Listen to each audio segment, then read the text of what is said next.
नमस्कार दोस्तों, राधे राधे। तो आज अपन रिवीजन करने वाले हैं फॉरेन ट्रेड पॉलिसी 2023 का। रिवीजन में सबसे पहले अपन बेसिक बात करेंगे एफटीपी के बारे में। फॉरेन ट्रेड पॉलिसी आई कैसे और क्या होती है। Foreign trade policy central government बनाती है ताकि इंडिया का जो फॉरेन ट्रेड है उसको कैसे मैनेज किया जाए, कैसे उसको किस दिशा में लेके जाना है, वो डिसाइड करता है फॉरेन ट्रेड पॉलिसी के थ्रू। अब ये पावर कहां से आई फॉरेन ट्रेड पॉलिसी बनाने की, तो उसमें एक एक्ट है foreign trade development and regulation act 1992। वहां से पावर आती है सेंट्रल गवर्नमेंट को एफटीपी बनाने की, जिसे हर साल अपडेट किया जाता है। अब इसे गवर्न कौन करता है? Ministry of commerce and industries जो इसे गवर्न करती है। देन सुपरवाइज किया जाता है बाय डीजीएफटी। सुपरवाइज करने का मतलब अगर इससे रिलेटेड कोई भी डिसीजन लेना है तो कौन लेगा? डीजीएफटी लेगा, जिसे बोलते हैं director general of foreign trade. अब ये क्या करता है? अकेले नहीं कर सकता, तो ये बाकी एजेंसीज की भी हेल्प लेता है, जैसे आरबीआई, सीबीआईसी, जीएसटी डिपार्टमेंट। क्यों? क्योंकि फॉरेन ट्रेड में ये सारी एजेंसियां भी इन्वॉल्व होती हैं। फॉरेन से पैसा आना है, आरबीआई इन्वॉल्व हो गया, कस्टम इन्वॉल्व है तो सीबीआईसी इन्वॉल्व हो गया, जीएसटी डिपार्टमेंट इन्वॉल्व हो गया। तो इनकी हेल्प लेके डीजीएफटी क्या करता है? सुपरवाइज करता है एफटीपी को। अब एफटीपी का खुद में कोई इफेक्ट नहीं होता, ये बाकी एक्ट्स के साथ, लॉज के साथ हमेशा यूज की जाती है। जैसे अगर एफटीपी को बात लेते हैं तो उसका एक्चुअल बेनिफिट क्या मिलेगा, that depends upon the language of notification. Various notification वगैरह इशू किए जाते हैं, उनकी लैंग्वेज में क्या लिखा है उसके अकॉर्डिंग उसका बेनिफिट मिलता है। और डीजीएफटी का जो डिसीजन होता है, एफटीपी में डीजीएफटी जो डिसीजन लेता है एफटीपी का इंटरप्रिटेशन को लेके या फिर कोई भी अलग decision, that is final and binding. FTP में क्या लिखा है उसका क्या मतलब है, डीजीएफटी ने जो बोल दिया that is final and binding. अब ध्यान रखना, पूरे एफटीपी में अगर आपको इंपोर्ट और एक्सपोर्ट करना है, कहीं पे भी आपको इंपोर्ट और एक्सपोर्ट करना है, तो उसके लिए आपके पास एक नंबर होना चाहिए, that is import export code, जो कि 10 डिजिट का नंबर होता है। पैन नंबर होता है ना जो आपका, वही आपका आईसी कोड होता है, बट उसको सेपरेटली डीजीएफटी इशू करता है एज अ आईईसी कोड, जो आपको रखना पड़ता है। अल्फा न्यूमेरिक नंबर होता है, पैन नंबर तो सबने देखा है। उसके बाद जनरल प्रोविजंस की बात करेंगे जो एफटीपी में आते हैं। जनरली क्या बोलता है एफटीपी कि इंपोर्ट और एक्सपोर्ट फ्री है, इंपोर्ट और एक्सपोर्ट फ्री है सब गुड्स का, एक्सेप्ट कुछ प्रोहिबिटेड गुड्स हैं, मतलब जिनको इंपोर्ट एक्सपोर्ट करना अलाउ नहीं है। कुछ ऐसे गुड्स हैं जो रेगुलेटेड या फिर जिन्हें बोल सकते हैं रेस्ट्रिक्टेड। ठीक है, रेस्ट्रिक्टेड गुड्स हैं जिनके इंपोर्ट एक्सपोर्ट को किया तो जा सकता है, बट उसके लिए परमिशन लेनी पड़ेगी या फिर ऑथराइजेशन लेना पड़ेगा। और ऑथराइजेशन कौन इशू करेगा? डीजीएफटी इशू करेगा। अब इसमें कौन कौन से गुड्स आते हैं, कुछ एग्जांपल बताता हूं। जैसे सेकंड हैंड लैपटॉप आ गया, एसी आ गया, डेस्कटॉप आ गया। तो इनको अगर आपको इंपोर्ट करना है तो आपको क्या करना पड़ता है? परमिशन लेना पड़ता है, ऑथराइजेशन लेना पड़ता है। फिर कुछ गुड्स को ये बोल दिया जाता है कि कुछ डिफाइंड स्टेट ट्रेडिंग एंटरप्राइजेस हैं, वही इन गुड्स को इंपोर्ट या एक्सपोर्ट कर सकती हैं। तो उस केस में बाकी कोई नहीं कर सकता। जैसे ओएनजीसी को अपॉइंट कर रखा है, तो ऐसे कुछ गुड्स के केस में एसटीज अपॉइंट कर देते हैं कि भाई ये गुड्स तो इन एसटीजी के थ्रू ही इंपोर्ट या एक्सपोर्ट होंगे। ऑथराइजेशन कौन इशू करेगा? डीजीएफटी। अब ऑथराइजेशन आप एज अ राइट नहीं मांग सकते, आप ये नहीं बोल सकते कि आपको ऑथराइजेशन देना पड़ेगा। डीजीएफटी के पास पावर है कि वो आपको मना भी कर सकता है ऑथराइजेशन इशू करने से या फिर रिन्यू करने से। पूरे एफटीपी में जब पेमेंट रिसीट की बात करेंगे तो यार एक्सपोर्ट क्यों कर रहे हैं? ताकि फॉरेन करेंसी इंडिया में आए। तो एक्सपोर्ट का जो पेमेंट मिलेगा वो किस में होना चाहिए? फॉरेन करेंसी में होना चाहिए। आपके कॉन्ट्रैक्ट्स आईएनआर में लिखे हुए कोई दिक्कत नहीं है, आपका इनवॉइस आईएनआर में कोई फर्क नहीं पड़ता। आपका जो पेमेंट रिसीव हुआ है that is convertible foreign exchange में होना चाहिए। आप उसको इंडियन रुपीस में भी ले सकते हो, but through vostro account against forex payment. उसके बाद बहुत सारी स्कीम्स हैं फॉरेन ट्रेड पॉलिसी में, उन स्कीम्स को हम एक एक करके डिस्कस करेंगे। सबसे पहले बात करते हैं स्टेटस होल्डर सर्टिफिकेशन की। इनमें क्या होता है कि किन्हीं पर्टिकुलर जो ज्यादा इंपोर्ट एक्सपोर्ट करने वाले लोग हैं, ज्यादा एक्सपोर्ट करने वाले लोग हैं, उनको स्टेटस दे दिया जाता है, पर्टिकुलर स्टेटस दे दिया जाता है। उन स्टेटस के अकॉर्डिंग उन्हें थोड़े बहुत बेनिफिट्स भी मिल जाते हैं। तो किन के लिए है? अगर कोई एक्सपोर्टर जिसके पास इंपोर्ट एक्सपोर्ट कोड है और उसने करंट एंड पिछले 3 सालों में, इस साल में और पिछले 3 सालों में उसने क्या किया है? एक्सपोर्ट परफॉर्मेंस निभाया है। कितना? अगर उसने एक्सपोर्ट परफॉर्मेंस निभाया है 3 यूएसडी मिलियन डॉलर का, 3 यूएसडी मिलियन का, तो ऐसे केस में उसे क्या स्टेटस मिल जाएगा? फर्स्ट स्टार का स्टेटस मिल जाएगा। अगर उसने 15 मिलियन यूएसडी अगर उसने एक्सपोर्ट किया है पिछले 3 सालों में और करंट ईयर में, हर साल में होना चाहिए एक्सपोर्ट परफॉर्मेंस कितना? 15 मिलियन यूएसडी 2 स्टार मिल जाएगा रेटिंग। अगर 50 मिलियन यूएसडी किया है तो 3 स्टार मिल जाएगा, 200 मिलियन किया तो 4 स्टार मिल जाएगा, 800 मिलियन किया है तो 5 स्टार मिल जाएगा। ये यूएस डॉलर में अपन बात कर रहे हैं करंट ईयर में और पिछले 3 सालों में सब में।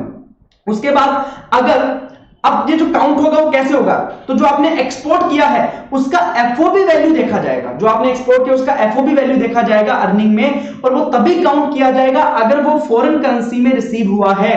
आपने एक्सपोर्ट किया है उसके बदले में फॉरेन करेंसी मिली है तभी उसको काउंट किया जाएगा। अगर आपने मान लीजिए डीम्ड एक्सपोर्ट किया है तो ऐसे केस में इवन आईएनआर भी मिल जाएगा ना, तो भी उसे क्या मान लिया जाएगा, आपके एक्सपोर्ट परफॉर्मेंस का हिस्सा मान लिया जाएगा। बट एक्सपोर्ट परफॉर्मेंस में हम यूएसडी मिलियन की बात कर रहे हैं, तो डीम्ड एक्सपोर्ट में जो हमें आईएनआर में अमाउंट मिला है उसे यूएसडी में कैसे कन्वर्ट करेंगे, जिस साल आपने डीम्ड एक्सपोर्ट किया है उसकी फर्स्ट डेट को, 1 अप्रैल को, उस साल के 1 अप्रैल को आपका क्या रेट था आईएनआर यूएसडी का, उसके बेसिस पे उसे यूएस मिलियन में कन्वर्ट कर लेंगे और टोटल देखेंगे कि भैया एक्सपोर्ट परफॉर्मेंस आपका हर साल में आप इतना एक्सपोर्ट परफॉर्मेंस अचीव कर रहे हो पिछले 3 सालों में, तो ऐसे केस में फिर आपको उस अकॉर्डिंग स्टेटस होल्डर का दर्जा मिल जाएगा, 1 star, 2 star, 3 star, 4 star, 5 star. एक बात ध्यान रखना, for 1 star status unit in north east state Jammu Kashmir Ladakh MSA is given double weightage. इसका मतलब क्या है कि मान लीजिए अगर कोई यूनिट नॉर्थ ईस्टर्न स्टेट में है या जम्मू कश्मीर में, लद्दाख में या फिर एमएसएमई है, तो उस केस में अगर मान लो उसने 1.5 मिलियन डॉलर का भी अगर उसने क्या किया है, एक्सपोर्ट किया है, तो इसे डबल वेटेज, डबल काउंट किया जाएगा, इंटू 2 कर दिया जाएगा, 3 मिलियन डॉलर क्या माना जाएगा, इसका एक्सपोर्ट परफॉर्मेंस माना जाएगा, अकॉर्डिंगली उसे 1 स्टार दे दिया जाएगा। बट ये सिर्फ 1 स्टार के लिए एप्लीकेबल है। सेकंड स्टार के लिए जब हम उसकी परफॉर्मेंस देखेंगे तब उसे डबल वेटेज नहीं दिया जाएगा। किन किन को दिया जाएगा, north eastern state, Jammu Kashmir, Ladakh and MSc. अब उसके बाद स्टेटस होल्डर का दर्जा मिल भी गया तो उससे आपको फायदा क्या है, उससे आपको क्या फायदे मिलेंगे, तो उसकी बात कर लेते हैं कि 2 स्टार एंड अबव वाला जो वहां पे स्टेटस होल्डर होगा उससे परमिट है कि वो अपना प्राइवेट एक्सपोर्ट हाउस सेटअप कर सकता है, private export warehouse setup कर सकता है। जो हमने वेयर हाउसिंग चैप्टर में प्राइवेट वेयर हाउस की बात करी थी, वो सेटअप करने का किसको अधिकार है, 2 स्टार एंड अबव वाले जो भी स्टेटस होल्डर्स हैं। दूसरी बात, इनको ऑथराइजेशन अगर चाहिए होता है या कस्टम क्लियरेंस करवाना होता है तो इनका आसानी से हो जाता है और सेल्फ डिक्लेरेशन बेसिस पे हो जाता है। उसके बाद इनके लिए जो इनपुट आउटपुट नॉर्म्स फिक्स होते हैं, मान लीजिए इनपुट आउटपुट नॉर्म किसी चीज का फिक्स नहीं है तो उसे फिक्स करने में सिर्फ 60 दिन का टाइम लिया जाता है बाय नॉर्म्स कमेटी, अगर स्टेटस होल्डर का काम है, क्योंकि अदरवाइज बहुत टाइम लग जाता है इनपुट आउटपुट नॉर्म्स बनाने में। बट अगर स्टेटस होल्डर तो उसे प्रेफरेंस दी जाएगी और 60 डेज के अंदर अंदर इनपुट आउटपुट नॉर्म्स फिक्स कर दिए जाएंगे। इनको हर चीज में प्रेफरेंस ट्रीटमेंट दिया जाएगा। मान लो कस्टम क्लियरेंस करवाना है, बिल ऑफ एंट्री वगैरह का काम है, जो भी काम है उसमें प्रेफर ट्रीटमेंट दिया जाएगा अगर आप स्टेटस होल्डर हो। उसके बाद आपको बैंक गारंटी की रिक्वायरमेंट से भी एग्जेम्पशन मिल जाएगा। तो कहने का मतलब अगर आप अच्छा एक्सपोर्ट कर रहे हो देश के लिए तो आपको बेनिफिट्स दिए जाएंगे, उन बेनिफिट्स का फायदा उठा सकते हो। उसके बाद नेक्स्ट स्कीम है डेवलपिंग डिस्ट्रिक्ट एक्सपोर्ट हब। तो हर डिस्ट्रिक्ट में से कुछ 2-3 प्रोडक्ट ऐसे छांट लिए जाएंगे कि यार ये बहुत अच्छा है इस डिस्ट्रिक्ट का, तो उन 2-3 प्रोडक्ट्स को एक्सपोर्ट के लिए प्रमोट किया जाएगा, उसके लिए डिफरेंट डिफरेंट बेनिफिट दिए जाएंगे उसके प्रोडक्शन में, मार्केटिंग में, एक्सपोर्टेशन में। ये इंडिया की स्कीम है कि हम अपने एक्सपोर्ट्स को कैसे बढ़ा सकते हैं। उसके बाद बात आती है duty exemption and remission scheme की। देखो, हम कोई चीज अगर एक्सपोर्ट करते हैं तो उसके लिए हम जो इनपुट्स या रॉ मटेरियल यूज कर रहे हैं, ठीक है, तो हम चाहते हैं कि आप जब कोई चीज एक्सपोर्ट कर रहे हो तो आपको उसके ऊपर कोई भी टैक्स ना लगे। एक्सपोर्ट पे तो लगे ही ना, दूसरी चीज आप उसके लिए जो इनपुट्स या रॉ मटेरियल यूज कर रहे हो उसके ऊपर भी आपको कोई टैक्स ना देना पड़े, ताकि कॉस्ट के पार्ट में, कॉस्ट के नाम पे वो जो आपने टैक्स पे किया है वो आपके एक्सपोर्ट का पार्ट नहीं बनना चाहिए। तो हम नहीं चाहते कि अगर आपको देश के लिए पैसा लेके आ रहे हो, एक्सपोर्ट कर रहे हो, तो उस केस में आपके इनपुट पे भी कोई आपको टैक्स पे करना पड़े। तो उसके लिए डिफरेंट डिफरेंट स्कीम्स हैं। First is duty exemption. आपको बोल दिया कि अगर आपने कोई इनपुट यूज किया है एक्सपोर्ट के लिए तो आपको उसके ऊपर ड्यूटी ही नहीं देना है, तो उसको आपके ऊपर ड्यूटी नहीं देना है। तो उसमें 2 स्कीम है, एक एडवांस ऑथराइजेशन की और एक DFIA duty free import authorisation की। इसको अपन पढ़ेंगे डिटेल में क्या क्या होता है। उसके बाद दूसरा तरीका होता है कि आपसे एक बार ड्यूटी तो ले लेंगे इनपुट रॉ मटेरियल पे, अब उससे जो फाइनल प्रोडक्ट बना के भेजोगे, तो अगर आप फाइनल प्रोडक्ट बना के भेज रहे हो तो आपने जो इनपुट पे जो ड्यूटी दी है वो आपको वापस दे दी जाएगी। तो इसे बोलते हैं ड्यूटी ड्रॉबैक। तो मतलब आपको पैसा वापस दे दिया जाएगा क्योंकि आपने जो इंपोर्ट किया है माल, जो आपने इंपोर्ट किया है, इनपुट यूज किया है, उसके ऊपर जो आपने ड्यूटी पे की है उस माल को आपने एक्सपोर्ट किया है, तो ऐसे केस में जो इंपोर्ट पे आपसे ड्यूटी वगैरह ली गई थी वो आपको वापस दे दी जाएगी। वो होता है ड्यूटी रिमिशन स्कीम, जिसे ड्यूटी ड्रॉबैक भी बोलते हैं। उसके बाद मान लीजिए किसी स्कीम में आपको ड्यूटी वापस नहीं मिली, कहीं पे आपको उसका कॉस्ट इनकर हो गया, आपकी ड्यूटी इनकर हो गई, कहीं पे भी आपको उसका बेनिफिट नहीं मिला, तो ऐसे केस में एक स्कीम लाएगी remission of duty taxes on exported product, road tax scheme के अकॉर्डिंग आप उस ड्यूटी का रिमिशन ले सकते हो। ठीक है, उसके बाद हम बात करते हैं अब इन स्कीम्स की। जो हमने स्कीम्स की बात करी, इनको एक एक को डिटेल में पढ़ते हैं। एडवांस ऑथराइजेशन की अगर बात करें तो इसमें क्या बोला जाता है कि आप पहले से ही आपको, अगर आप कमिट कर देते हो कि मैं जो इंपोर्ट करने वाला हूं उससे मैं एक्सपोर्ट करूंगा, गुड्स मैन्युफैक्चर करके उसको एक्सपोर्ट करूंगा, तो गवर्नमेंट क्या करेगी कि आपको इंपोर्ट करने देगी बिना उस पर ड्यूटी पे करे हुए। तो आपको बिना ड्यूटी पे करे इंपोर्ट करने की फैसिलिटी दे दी जाएगी अगर आप कमिट करोगे कि इससे आप एक्सपोर्ट करोगे मैन्युफैक्चर करके। Facility to import input used in manufacture of export without payment of duty. अब ये एक्सपोर्ट आप चाहे फिजिकल एक्सपोर्ट करते हो, मतलब फिजिकली इंडिया के बाहर भेजते हो, या फिर डीम्ड एक्सपोर्ट करते हो, कोई भी तरीका हो सकता है। इसमें वैलिडिटी क्या है, इसके लिए आपको क्या करना पड़ेगा, ऑथराइजेशन लेना पड़ेगा, एडवांस ऑथराइजेशन। तो एडवांस ऑथराइजेशन लेने का, एडवांस ऑथराइजेशन जिस टाइम आपने ले लिया उसके 12 मंथ्स के अंदर अंदर आपको इंपोर्ट करना है इन इनपुट्स को। अगर आपने 12 मंथ्स के अंदर नहीं किया तो इसे 12 मंथ से और एक्सटेंड किया जा सकता है, बट आप याद रखिए कि यहां पे आपकी टाइम लिमिट कितनी है, 12 months from the issue of authorisation आपको इंपोर्ट करना है। अब इंपोर्ट किया है तो आपको एक्सपोर्ट भी करना है, क्योंकि आपने एडवांस ऑथराइजेशन लिया हुआ है, आपने एक्सपोर्ट के लिए इंपोर्ट किया है। तो एक्सपोर्ट कितने दिन में करना है, जब आपने माल को इंपोर्ट किया उसके 90 डेज के अंदर अंदर आपको क्या करना है, एक्सपोर्ट करना है, इसे एक्सटेंड नहीं किया जाएगा। जो आपने माल इंपोर्ट किया, इंपोर्ट कंसाइनमेंट क्लियर हो गई, वहां से 90 डेज के अंदर अंदर आपको उसे एक्सपोर्ट करना है, तब आपको एडवांस ऑथराइजेशन मिलेगा। अब यहां पे क्या है, मिनिमम आपको 15% का वैल्यू एडिशन करना पड़ेगा। 15% का वैल्यू एडिशन करने का मतलब, मान लीजिए आपने 10 लाख का गुड्स एडवांस ऑथराइजेशन के अंदर मंगाया है, उसके ऊपर ड्यूटी पे नहीं करी, तो 10 लाख का गुड्स उसको 11,50,000 का गुड्स बना के एक्सपोर्ट करना पड़ेगा। मतलब एटलीस्ट 15% उसमें इंक्रीमेंट हो गए, फिर आप उसे एक्सपोर्ट करोगे। मतलब आपने कितने का एक्सपोर्ट किया, एफओबी वैल्यू ऑफ एक्सपोर्ट, बी मायने इंपोर्ट कितने का आपने सीआईएफ इंपोर्ट किया, दोनों का डिफरेंस इंपोर्ट के ऊपर लगा 15% आपका कैलकुलेट किया जाएगा कि आपने 15% वैल्यू एडिशन किया है कि नहीं किया है। उसके बाद अगर कोई notional value of input provide कराया है free of cost by supplier, तो उसे भी यहां पे इंक्लूड किया जाएगा सीआईएफ वैल्यू में। ठीक है, उसके बाद इसके अंदर क्या क्या चीजें इंपोर्ट की जा सकती हैं। देखो, ऐसे इनपुट्स जो कि आप एक्सपोर्ट में यूज करने वाले हो, आप जो प्रोडक्ट बनाने वाले हो उसमें क्या क्या सामान यूज करने वाले हो वो आप इंपोर्ट कर सकते हो। दूसरा, ऑयल हो गया, फ्यूल हो गया, कैटलिस्ट हो गया, ये सब भी चीजें आपके प्रोडक्शन में काम में आती हैं, तो ये भी आप इंपोर्ट कर सकते हो। उसके बाद आपको कुछ स्पेयर्स चाहिए, मशीनरी तो मंगा ली, उसके कुछ स्पेयर्स भी चाहिए, तो 10% ऑफ द सीआईएफ वैल्यू, जो बाकी चीजें आपने इंपोर्ट करी हैं उसका 10% आप क्या कर सकते हो, मैंडेटरी स्पेयर्स भी इंपोर्ट कर सकते हो इसके अंदर। अब इसके अंदर कोई भी टैक्स आपको नहीं देना पड़ेगा, सारे टैक्स आपको एग्जेम्प्ट कर दिए जाएंगे, भले बेसिक कस्टम ड्यूटी हो, एंटी डंपिंग ड्यूटी हो, काउंटरवेलिंग हो, एडिशनल कस्टम ड्यूटी हो, एजुकेशन सेस हो, आईजीएसटी हो, सेफगार्ड ड्यूटी हो, कंपनसेशन सेस, हर प्रकार के टैक्सेस आपको माफ कर दिए जाएंगे, कोई भी टैक्सेस आपको देने की जरूरत नहीं है। पर इसके लिए कुछ आपको कंडीशंस फुलफिल करनी पड़ेंगी। पहली बात, प्री इंपोर्ट कंडीशन, आपको इंपोर्ट करने से पहले एडवांस ऑथराइजेशन लेना है, इंपोर्ट करोगे और उसे यूज करना पड़ेगा प्रोडक्शन के अंदर, यूज करना पड़ेगा। मतलब आपने जो गुड्स मंगवाया है उसी को ही फिजिकली यूज करना है एक्सपोर्ट वाले प्रोडक्ट को बनाने में, that is pre import condition. Second, actual user condition applicable, कहने का मतलब जिस बंदे ने एडवांस ऑथराइजेशन लिया है वही उन इंपोर्टेड गुड्स को यूज कर सकता है, वो किसी दूसरे को ट्रांसफर नहीं कर सकता। अब मैंने मान लो कोई माल मंगवाया है एडवांस ऑथराइजेशन के नाम पे, तो उसे मैं ही यूज करूंगा, मैं किसी दूसरे को ट्रांसफर नहीं कर सकता, even after completion of the export obligation. उसके बाद ऑथराइजेशन जो इशू किया जाता है वो बेस्ड ऑन एसआईएन नॉर्म्स किया जाता है, स्टैंडर्ड इनपुट आउटपुट नॉर्म्स, और यहां पे सेल्फ रेटिफिकेशन बेसिस पे भी एडिशनल इनपुट्स को अलाउ कर दिया जाता है। ये आपका हो गया एडवांस ऑथराइजेशन। अब ये जो एडवांस ऑथराइजेशन है वो आपको एनुअल बेसिस पे भी मिल जाता है, मतलब अगर कोई व्यक्ति चाहता है कि मेरे को एनुअल बेसिस पे एडवांस ऑथराइजेशन मिल जाए तो वो भी मिल जाता है, वो एसआईओ बेसिस पे मिलेगा, मतलब स्टैंडर्ड इनपुट आउटपुट नॉर्म्स के बेसिस पे मिलेगा आपको, बट उसमें नए बंदे को नहीं मिलेगा, उसमें आपका पिछले 2 साल में आपका एक्सपोर्ट परफॉर्मेंस होना चाहिए। पिछले 2 साल में आपने अगर एक्सपोर्ट किया है तभी आपको ये advance authorisation for annual requirement मिलेगा।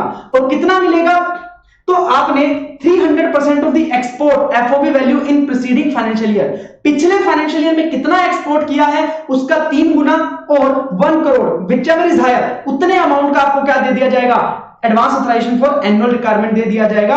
अब आप उतना इंपोर्ट कर सकते हो पूरे साल में।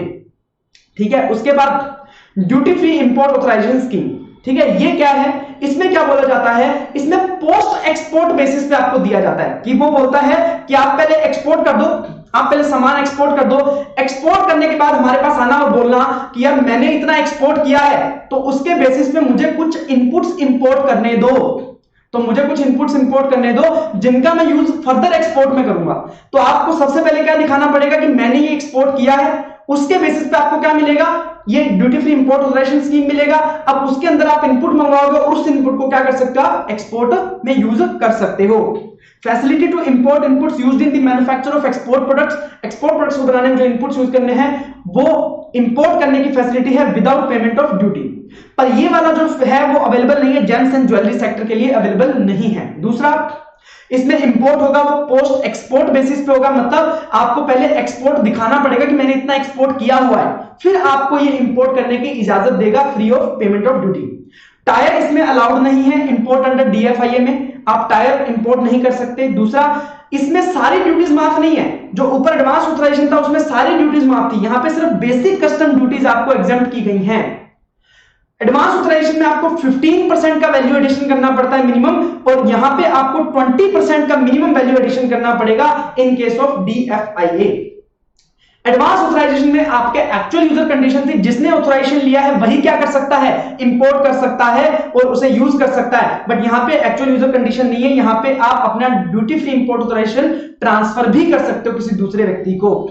उसके बाद रोड टैक्स स्कीम, ये स्कीम क्यों इंट्रोड्यूस की गई कि अगर कोई टैक्सेस ड्यूटी आपको रिफंड नहीं मिल पाया है या आपको रिमिशन नहीं मिल पाया किसी अदर स्कीम में, तो आप क्या करना, रोड टैक्स स्कीम में उसका बेनिफिट ले लेना। ई स्क्रिप्ट फॉर्म में आपको उसका बेनिफिट मिलेगा और उसे यूज किया जा सकता है बेसिक कस्टम ड्यूटी को पे करने में, ओनली बेसिक कस्टम ड्यूटीज को पे करने में यूज किया जा सकता है, या फिर जो स्क्रिप्ट्स आपको मिलेंगी वो आप ट्रांसफर भी कर सकते हो। कितनी मिलेंगी, जितने का आपने एक्सपोर्ट किया है एफओबी उसका एक सर्टेन परसेंटेज वैल्यू आपको क्या मिलेगा, ई स्क्रिप्ट मिलेगी with maximum amount per unit maximum कितनी अमाउंट है वो भी फिक्स कर दी जाएगी। पर ये रोड टैक्स स्कीम कहां पे अलाउड नहीं है, ये ध्यान रखना कहां पे अलाउड नहीं है। एक तो अगर डीम्ड एक्सपोर्ट है उस केस में आपको रोड टैक्स स्कीम अलाउड नहीं है। दूसरा, अगर कोई गुड्स जो आप एक्सपोर्ट कर रहे हो वो उसके ऊपर एक्सपोर्ट ड्यूटी लगती है या फिर मिनिमम एक्सपोर्ट वैल्यू अगर उसमें डिफाइन की गई है, तो ऐसे गुड्स पे आपको रोड टैक्स स्कीम नहीं मिलेगी। अगर गुड्स यूज किए गए हैं आफ्टर मैन्युफैक्चरिंग तो भी आपको रोड टैक्स स्कीम नहीं मिलेगी। अगर गुड्स रेस्ट्रिक्टेड या प्रोहिबिटेड कैटेगरी के हैं तो भी आपको रोड टैक्स स्कीम नहीं मिलेगी। उसके बाद बात आती है ईपीसीजी स्कीम की। हमने बोला कोई अगर एक्सपोर्टेड प्रोडक्ट बनाना है तो उसके लिए अगर आपने कोई इनपुट्स मंगवाए हैं तो उसके लिए हमने ऊपर स्कीम की बात कर ली कि ड्यूटी ड्रॉबैक मिल जाएगा। ड्यूटी ड्रॉबैक तो मैंने आपको समझा दिया, वहां पे डिटेल में आपके चैप्टर में है नहीं। उसके बाद ड्यूटी एग्जेम्पशन स्कीम में मैंने आपको समझा दिया, रोड टैक्स भी समझा दिया। अब क्या है, मान लीजिए कोई गुड्स आपको बना के एक्सपोर्ट करने हैं, उसके लिए अगर आप कोई कैपिटल गुड्स यूज कर रहे हो तो आप क्या कर सकते हो, कैपिटल गुड्स देखो, क्योंकि आपने इन कैपिटल गुड्स का यूज किसमें करने वाले हो, एक्सपोर्ट में करने वाले हो, और एक्सपोर्ट को गवर्नमेंट बढ़ावा देना चाहती है। तो गवर्नमेंट क्या बोलती है कि जो कैपिटल गुड्स का आप यूज करोगे एक्सपोर्ट करने में, उन कैपिटल गुड्स को आप इंपोर्ट कर सकते हो या फिर डोमेस्टिक मार्केट से भी परचेज कर सकते हो फ्री ऑफ ड्यूटी बिना किसी टैक्सेस को पे किए हुए। तो permit import of capital goods for production on zero custom duty और प्रोक्योर इंडिजिनियसली, मतलब डोमेस्टिकली भी प्रोक्योर कर सकते हो without paying duty, also exempt from IGST and cess, सब जगह से कर दिया गया।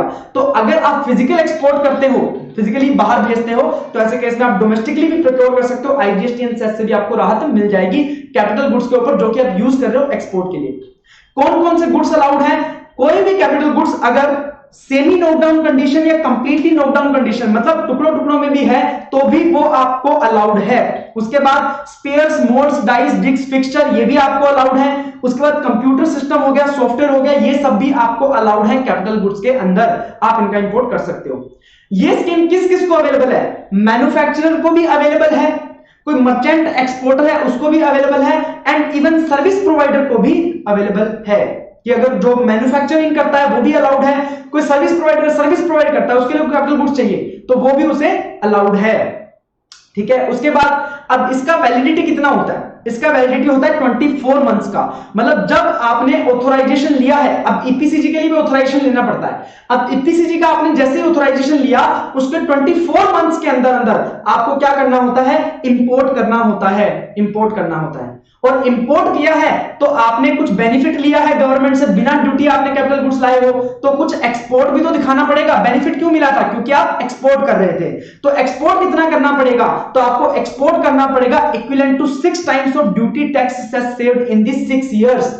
मतलब आपने कितना ड्यूटी सेव किया है। मान लीजिए आपने कैपिटल गुड्स मंगाए, उस पर 10 करोड़ का ड्यूटी सेव किया है, तो आपको कम से कम उसका 6 गुना 60 करोड़ का आपको क्या करना पड़ेगा? एक्सपोर्ट करना पड़ेगा within 6 year from the advance authorisation. Advance authorisation लेने के 6 साल के अंदर अंदर। अब ध्यान रखना यहां पे क्या होता है, जो एक्सपोर्ट ऑब्लिगेशन कैसे काउंट होती है। जैसे मान लीजिए पिछले 3 साल में आप क्या कर रहे थे, 10-10 करोड़ का एक्सपोर्ट करते आ रहे थे, तो वो पिछले 3 साल का आपका एवरेज एक्सपोर्ट ऑब्लिगेशन कितना हो गया? 10 करोड़। क्योंकि आप पिछले 3 साल में क्या 10-10 करोड़ का एक्सपोर्ट करते आ रहे थे, वो तो आपको कंटिन्यू करना ही है। उसे बोलते हैं average export obligation. Average export obligation मतलब क्या होता है? Every financial till export of obligation complete, तब तक आपको करना होता है। ये होता है average of export performance in preceding 3 years from same और सिमिलर प्रोडक्ट। आपने पिछले 3 साल में जो एवरेज एक्सपोर्ट किया है, ठीक है, उसे क्या बोलते हैं? Average export obligation. अब ये तो आपको कंटिन्यू रखना ही है। अब उसके बाद अगर आपने कोई नई मशीन मंगाई है, तो उसके ओवर एंड अबव कितना एक्सपोर्ट करते हो वो आपके एक्सपोर्ट ऑब्लिगेशन में काउंट होगा।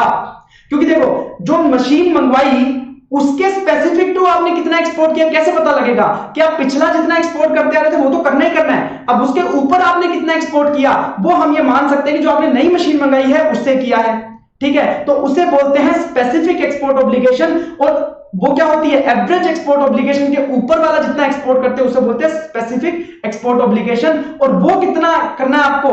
6 साल के अंदर 6 गुना ऑफ द ड्यूटी सेव्ड का 6 गुना करना है। मान लीजिए अगर आपका पिछले 3 साल में 10 करोड़ का एक्सपोर्ट कर रहे थे, तो आपका एवरेज एक्सपोर्ट ऑब्लिगेशन हो गया 10 करोड़। अब ये तो आपको कंटिन्यू करना ही है 6 साल तक। अब इसके ऊपर कितना एक्सपोर्ट करते हो वो काउंट किया जाएगा आपका एक्सपोर्ट ऑब्लिगेशन काउंट करने के लिए, कि आपने अगर 10 करोड़ की ड्यूटी सेव करी है तो उसके बदले में 60 करोड़ का एक्सपोर्ट किया है कि नहीं किया, वो ओवर एंड अबव वाला होगा।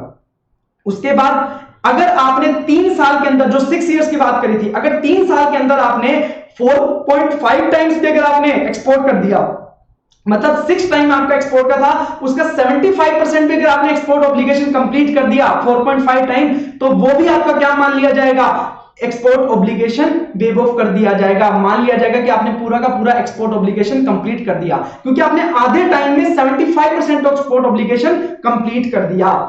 इसमें जब तक आप अपना एक्सपोर्ट ऑब्लिगेशन कंप्लीट नहीं कर देते, मतलब जितना ड्यूटी आपने सेव किया उसका 6 गुना आप एक्सपोर्ट नहीं कर देते, तब तक आपकी क्या रहेगी? एक्चुअल यूजर कंडीशन रहेगी और आपको खुद को ही माल यूज करना पड़ेगा। बट जैसे आपने एक्सपोर्ट ऑब्लिगेशन कंप्लीट किया उसके बाद आप किसी और को भी ट्रांसफर कर सकते हो उन कैपिटल गुड्स को। उसके बाद export oriented unit, ESTP, STP, BTP, ये वो वाली यूनिट्स हैं जो अपना पूरा का पूरा माल एक्सपोर्ट करने का क्या कर रही हैं? अंडरटेकिंग दे रही है। हम जो भी माल बनाएंगे वो पूरा का पूरा क्या कर देंगे? एक्सपोर्ट कर देंगे। इनमें ट्रेडिंग यूनिट्स कवर नहीं होती, ठीक है। ईएसटीपी मतलब इलेक्ट्रॉनिक हार्डवेयर बना के उनको एक्सपोर्ट करने का काम, सॉफ्टवेयर टेक्नोलॉजी पार्क की यूनिट मतलब सॉफ्टवेयर बना के उसको एक्सपोर्ट करने का। तो इस प्रकार से यूनिट होती हैं, वो एक एरिया में स्टैब्लिश हो जाती है और वो बोलती है कि हम पूरा का पूरा क्या करेंगे? एक्सपोर्ट करेंगे। और उसमें ट्रेडिंग यूनिट को कवर नहीं किया जाता है, ठीक है। और वो सारे के सारे गुड्स को एक्सपोर्ट करेंगी। और इस क्योंकि वो सारा का सारा गुड्स अपना एक्सपोर्ट कर रहे हैं तो उनको इंपोर्ट भी अलाउ कर दिया गया without paying basic custom duty, additional duty, IGST and cess. इन टैक्सेस को हटा के वो इंपोर्ट कर सकते हैं, उनको ये टैक्सेस देने की जरूरत नहीं है, ठीक है। या फिर डोमेस्टिक एरिया से भी वो परचेज कर सकते हैं, ये यूनिट डोमेस्टिक एरिया से परचेज कर सकते हैं on payment of GST and cess, ठीक है। उसके बाद इन्हें 2 साल के अंदर प्रोडक्शन स्टार्ट करना पड़ेगा और उसे 2 साल से और बढ़ाया जा सकता है। यहां पे एक्चुअल यूजर कंडीशन एप्लीकेबल होगी, मतलब जो ईओयू, ईएसटीपी, बीटीपी ने खरीदा है उसे वही लोग यूज कर सकते हैं और उसे एक्सपोर्ट में यूज करना पड़ेगा इनपुट्स को। उसके बाद वो यूनिट्स को नेट फॉरेन एक्सचेंज अर्नर होना पड़ेगा, मतलब उनका जो रेवेन्यू अर्निंग है, फॉरेन अर्निंग है, वो फॉरेन एक्सपेंस से ज्यादा होना चाहिए। ये कैसे काउंट होगा? पूरे 5 साल के ब्लॉक में देखा जाएगा कि आपने कितना फॉरेन एक्सचेंज अर्न किया और कितना एक्सपेंस किया है। फॉरेन एक्सचेंज अर्निंग आपका क्या होना चाहिए? पॉजिटिव होना चाहिए। उसके बाद आपको मिनिमम इन्वेस्टमेंट 1 करोड़ करने पड़ेगी किसी भी प्लांट एंड मशीनरी में for export oriented unit. 1 crore का मिनिमम इन्वेस्टमेंट क्राइटेरिया है। अगर आप कोई गुड्स जो आपने मंगवाए हैं ठीक है, विदाउट पेइंग ड्यूटी। अगर आप उसको ट्रांसफर करना चाहते हो तो आप ट्रांसफर कर सकते हो एक EOU ESTP BTP STP to another unit को on payment of applicable GST and cess, पर आपको उसमें जीएसटी और सेस पे करना पड़ेगा, तब आप उसको ट्रांसफर कर पाओगे दूसरी यूनिट को।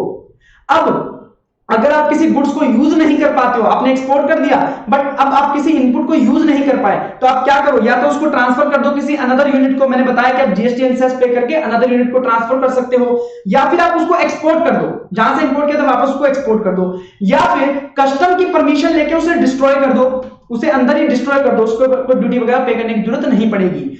या फिर आप क्या कर सकते हो, डोमेस्टिक मार्केट में उसको सेल कर सकते हो ऑन ड्यूटी पेमेंट, पर उसके लिए ड्यूटी का पेमेंट करना पड़ेगा अगर आप डोमेस्टिक मार्केट में सेल करना चाहते हो।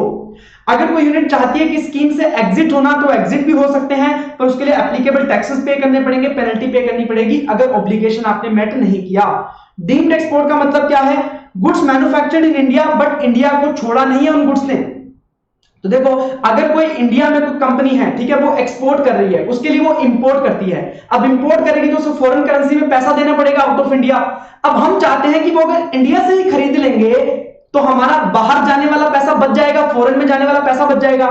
तो एक तरह से फॉरेन अर्निंग कमाना और फॉरेन एक्सपेंसेस को बचाना दोनों सेम ही तो चीज है। तो इसलिए बोला गया कि supply of goods against advance authorization, supply of goods against EPCG authorization, supply to EOU ESTP BTP STP, supply to mega power project, supply to nuclear project, supply to UN और international organization for the official use भी क्या माना जाएगा, deemed export माना जाएगा।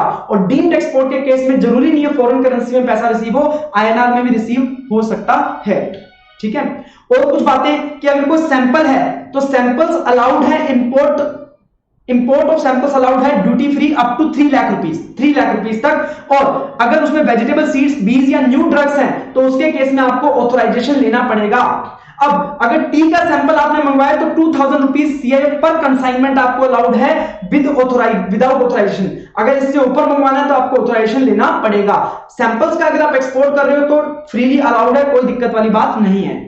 अगर gift की बात करें तो इंपोर्ट ऑफ गिफ्ट जो है वो प्रोहिबिटेड है, मना है, except rakhi and life saving medicine on payment of duty. आप लाइफ सेविंग मेडिसिन और राखी को इंपोर्ट कर सकते हो, वो भी उस पर ड्यूटी पे करनी पड़ेगी। हाँ, 100 रुपए से कम की ड्यूटी है तो पे नहीं करते अपन कस्टम में। उसके बाद एक्सपोर्ट नॉट एक्सीडिंग 5 लाख, तो ऐसे केस में मतलब आप गिफ्ट दे सकते हो बट 5 लाख रुपए तक का गिफ्ट दे सकते हो।